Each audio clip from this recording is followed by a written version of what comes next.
Alright guys, Wes here, welcome back to the channel. So Dragon Age The Veilguard just got a ton of news from a Game Informer exclusive that gave us some new details regarding the game's classes and factions. Now recently there was also a developer Q&A over on their Discord that also gave us a ton more news. So today we are going to journey to the world of Thedas and talk about all of the latest and greatest news for the upcoming Dragon Age The Veilguard. We have a lot to cover guys, so check the video chapters for easy viewing and let's get into it. So before we jump into the developer Q&A, we have a brand new exclusive from Game Informer from the writer Wesley LeBlanc, who gave us brand new details regarding Veilguard's classes and factions. So in the article they said this, and I quote, "As a part of the character creation process for Dragon Age The Veilguard, players will have to select both a class for their player-controlled rook and a faction. So after you customize your rook's body, for example your Canari's horn type and material, it's time to pick a said class." Now obviously we know that there's three classes to choose from in Dragon Age The Veilguard. There's the rogue, the mage, and the warrior. Game Informer then said, as the name suggests, each features a unique combat system and plays differently as a result. Now though you'll be performing things like light and heavy attacks using these same buttons, what those attacks do varies based on your class. For example, a sword and shield warrior can hip fire or aim their shield to throw it like Captain America, whereas a mage can use that same button to throw out magical ranged attacks. Plus, as you spec out these classes and unlock their individual specializations, the differences will only grow even more stark. The article then goes on to talk about the rogue, which has access to 3 specializations. The duelist is the fastest of the 3 with 2 blades for rapid strikes. The saboteur uses tricks and traps, and the veil ranger is purely ranged, sniping enemies from afar with a bow. Now for the mage, they can utilize necromancy with the Deathcaller specialization, which evokers will wield fire, ice, and lightning, and the spellblade uses magic infused melee attacks. Now for the warrior, they can become a reaper, which uses nightblades to steal life and risk death to gain unnatural abilities. A slayer, a simple but strong two-handed weapon expert, or the champion, a tactical defense fighter. Game Informer then said while the specializations don't matter up front, you class into them via the skill trees you progress through the game. And then they stated it's nice to see the potential of each class before you choose it. So continuing on with the Game Informer article, they then switch up from the classes to talk about the factions. They then said for the penultimate step of the character creator, at least the demo that BioWare showed them, was players select a faction. There's the Grey Wardens return, joined by other returning favorites and new additions like the Anti-Van Crows, the Morn Watch, and the Shadow Dragons, the pirate-themed Lords of Fortune, and the Veil Jumpers. Now, Game Informer said each faction has a unique casual wear, which is worn in specific cutscenes when the character isn't donning armor, and 3 unique traits. The Lords of Fortune, for example, gain additional reputation with this particular faction. They have increased damage versus mercenaries and perform takedowns on enemies with slightly less effort. Veilguard's game director says this faction selection, which ties into your character's backstory, determines how your rook was before,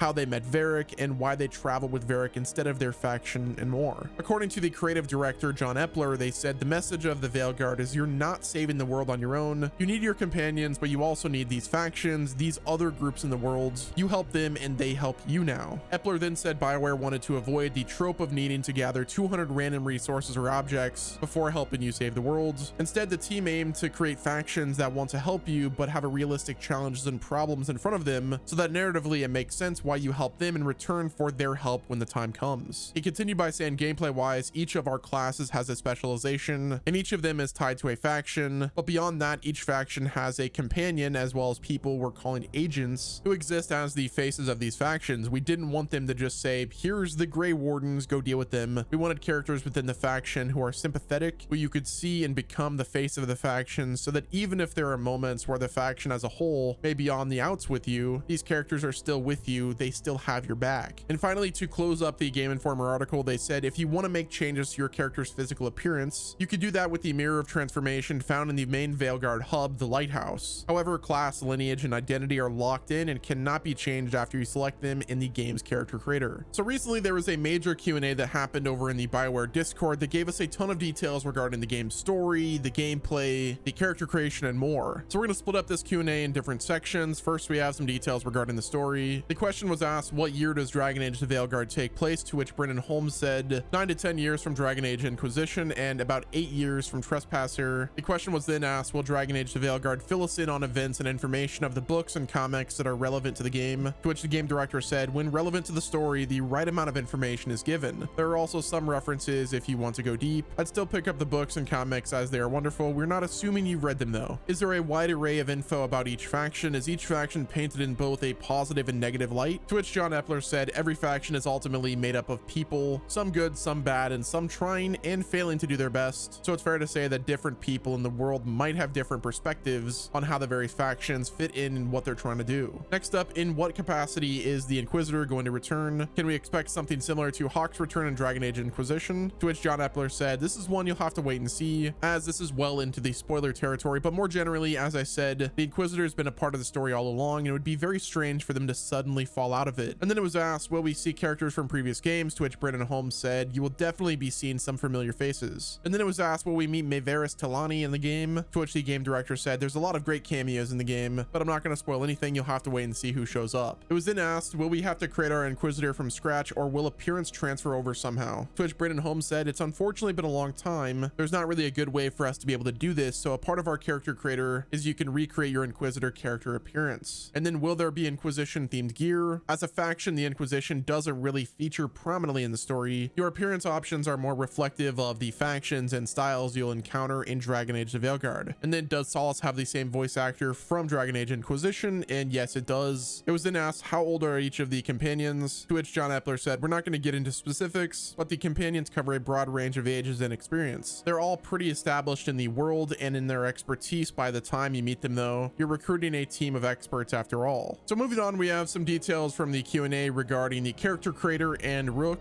The first question was, why is our character called Rook? To which John Epler said, in Worlds, Rook is a nickname you're given before the events of the game, and it's what everyone refers to you as. It allows for other characters to refer to you in dialogue without awkwardly having to write around not having a defined title, while still allowing for name customization. Last names are based on your faction. You can customize your first name, however. It was then asked, is it explained why you were given the name Rook? To which John Epler said yes. And then will Rook have special lineage related lines? To which John Epler said there are specific lines and dialogue options for different lineages, as well as different backgrounds and classes, including at least a handful that are unique to lineage and background combinations. No specifics, but we wanted to make sure that the game felt reactive to the choices that you made creating your Rook. It was then asked, what do you mean by lineage? A lineage is a term we use for elf, human, dwarf, or Qunari. And then will Rook occasionally be referred to by their last name? To which John said, yes, there are places where we refer to Rook by their last name. It is very contextual, and we don't want to awkwardly insert a reference in where it doesn't make sense, but it does happen. And then the question was asked, will we get the option to give our Rook a more fantastical hair colors like purple, blue, pink? Corinne said yes. Are there good hair options in the character creator? Brendan Holmes then responded, there are a lot of hairstyles, and we've spent a lot of time on strand-based hair solution. Will there be cool tattoo options for dwarves? They said yes. Can we have body tattoos? Yes, you can have body tattoos. And then the question was asked, will I be able to make a short Qunari and a tall dwarf,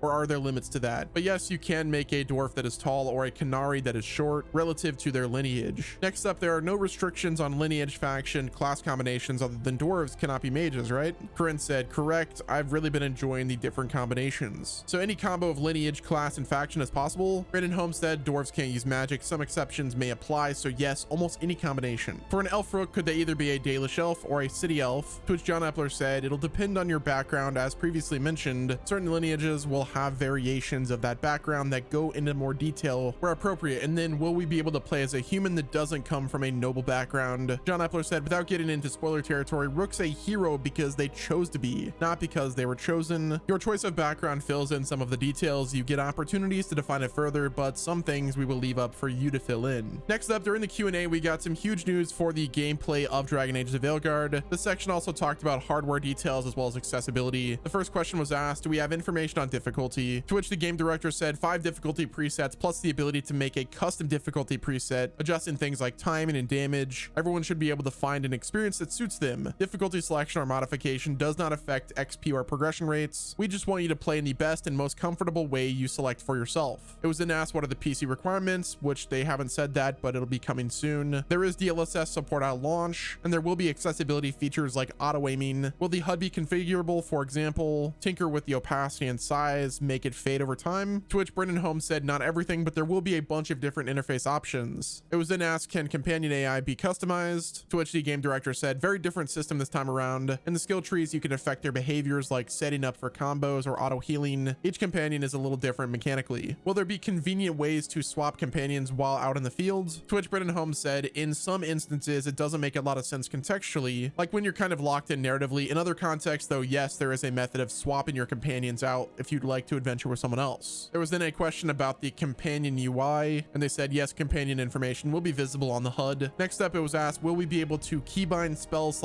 / actions, or will we have to open the ability wheel every time? Brendan Holmes said there is a quick cast option if you prefer to not use the wheel, and it should be a corded action using the controller. It was then asked, can we jump and sprint? Yes, you can jump, and there will be sprinting as well. And finally, will the Dragon Age keep still be used to progress across all games? Brendan said, set in your previous world state is fully integrated into the character creator for Dragon Age The Veilguard. You could also customize your Inquisitor if you are so inclined. So yeah, guys, that's gonna wrap it up with this huge info dump for Dragon Age The Veilguard. The hype and anticipation for this game is only getting better every time we hear more information. Like, dude, as soon as I heard unique casual wear, I was like, okay, Dragon Age. Hey, if you enjoyed my coverage of Dragon Age The Veilguard, do me a favor, hit the like button, subscribe to the channel with your notifications turned on so you're not missing out on any future gaming news. And until next time, this has been Wes, and I'll talk to you guys in the next video.